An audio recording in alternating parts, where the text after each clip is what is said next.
154 of Samsher Singh led to the observation in MP Madhya Pradesh Police Special Establishment that discretion may be available to governors where situations bring about a peril to democracy. Such a conclusion is not supported by the majority opinion in Samsher Singh.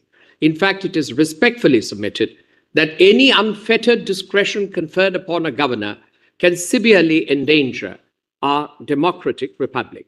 I then come along to the next judgment, which is Dr. Chauhan's judgment in Justice R.A. Mehta's case, State of Gujarat versus R.A. Mehta.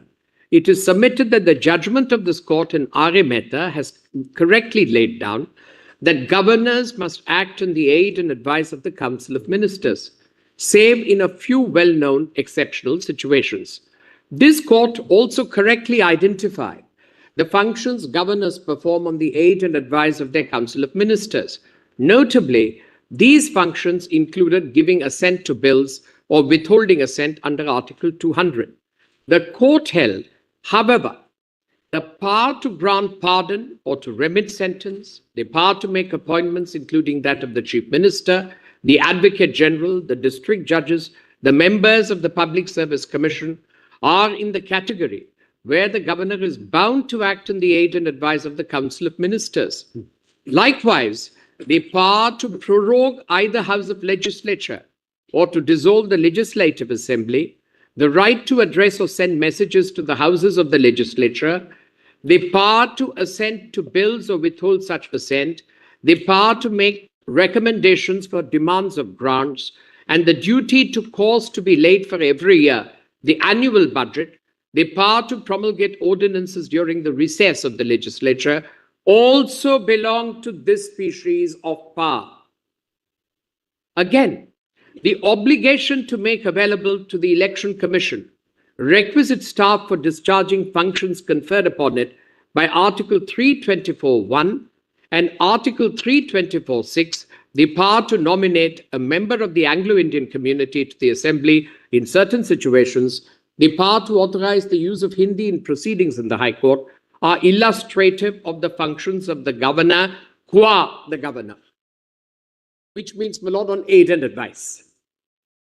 Now, my lord, we come to these words in 163(1), by or under the Constitution, because by must mean something, under must mean something else. Now, my lord, please see para 18. Under Article 163(1) of the Constitution, governors are to exercise their functions on ministerial advice, except insofar as they are, by or under this Constitution, required to exercise their functions in their discretion. It is respectfully submitted that the Constituent Assembly's decision to retain insofar he is, by or under this Constitution, required to exercise his functions or any of them in his discretion, in Article 163 was meant to serve as a safeguard, ensuring that the governor's discretion is confined only to situations explicitly specified in the Constitution.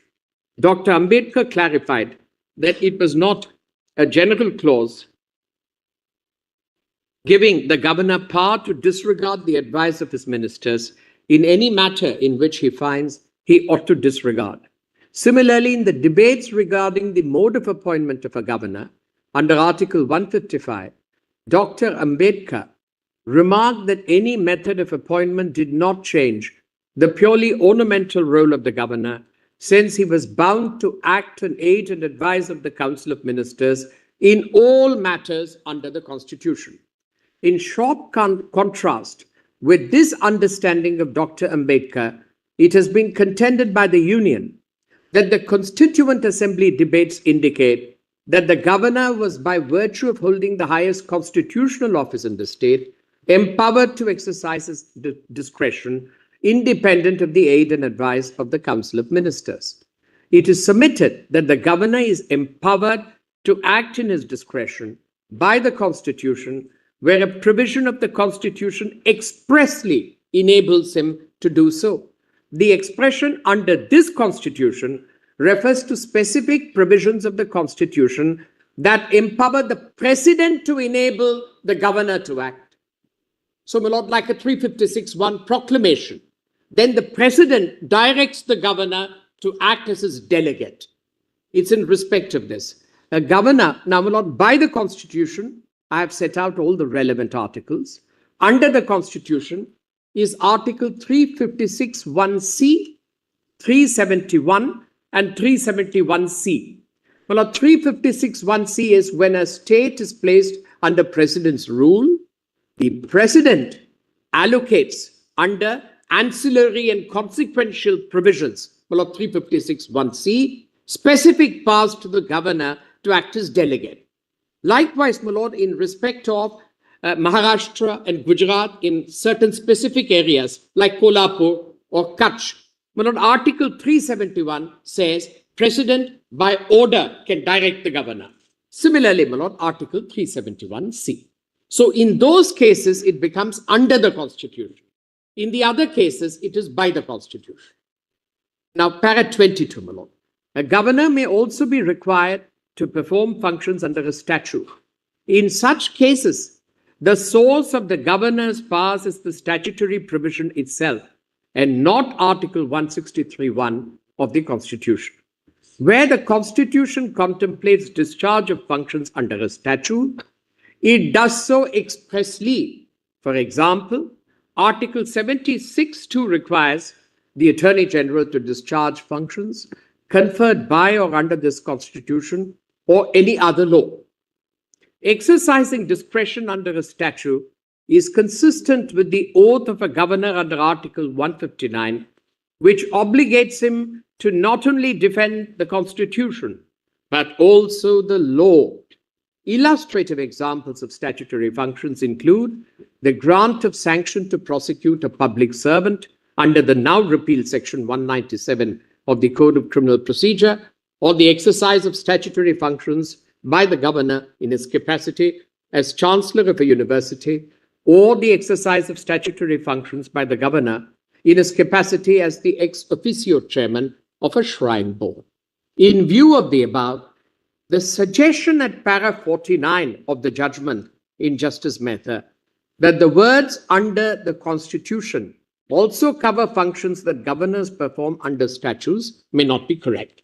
Well, I thought I should clarify where it lays down the law consistently that one sentence, my lord, may not be correct because they are statutes of the legislature. According to you, under 197 of CRPC, it's the governor's discretion. Well, under 197, it's a statutory because statutory, but then whether there it also is in his discretion. There, Because he's not required to act on the aid and advice of the. No, not on 197, not for sanction. Well, this is held in two judgments, not only MP establishment. Before this, we had Ramdas Naik versus Antule. There also, my lord, your lordship said he acts independently of the aid and advice of the Council of Ministers. But that's a statutory function. My lord, Mata Vaishnav Devi Shrine Board, your lordship said, if he is mentioned, he acts independently. He does not take aid and advice. He is a chancellor of a university. Please. Has any judgment considered the scope of sub-article 2 of 163? My lord, on 163(2), I must tell you, lordships, there are two judgments. I'm glad your lordships asked me. I thought I must straight away answer it. 166(3)(2), my lord, Justice Variava has placed a lot of emphasis on 163(2). But, my lord, there is another opinion, which is in the Nebia case, where they say 163(2) is not the investment or investiture of power or discretion. It's only 163(1). Justice Variava thinks it's 163(2).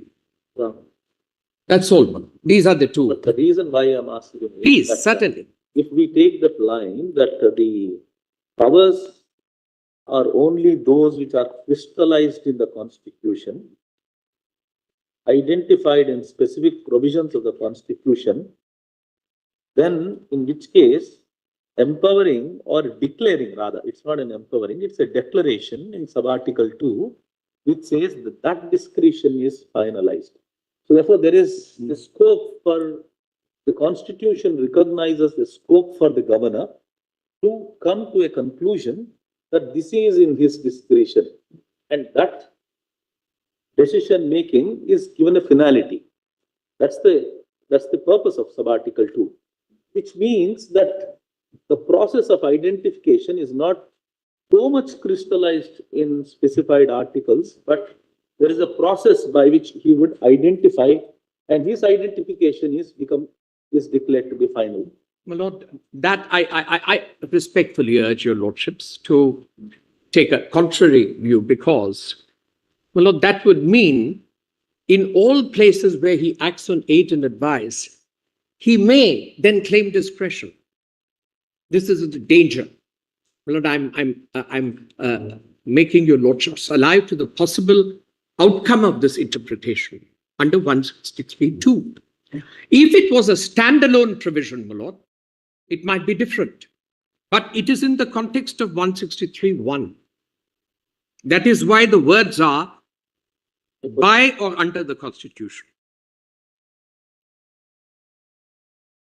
And my Lord, this is what Nebia correctly interprets, that 163(1) alone is relevant. 163(2) does not give a source of power. We just blank. Now, my Lord, please come to para 24. That the expression under this Constitution does not extend to legislation is also clear from an examination of other provisions of the Constitution. For example, Article 165(2) refers to functions conferred on the Advocate General for a state by or under this Constitution or any other law for the time being in force. Similarly, Article 173(c), which deals with qualifications for membership to the state legislature, speaks of qualifications prescribed by or under any law made by Parliament. The words under this Constitution cannot therefore extend to other laws, including statutes. This is the.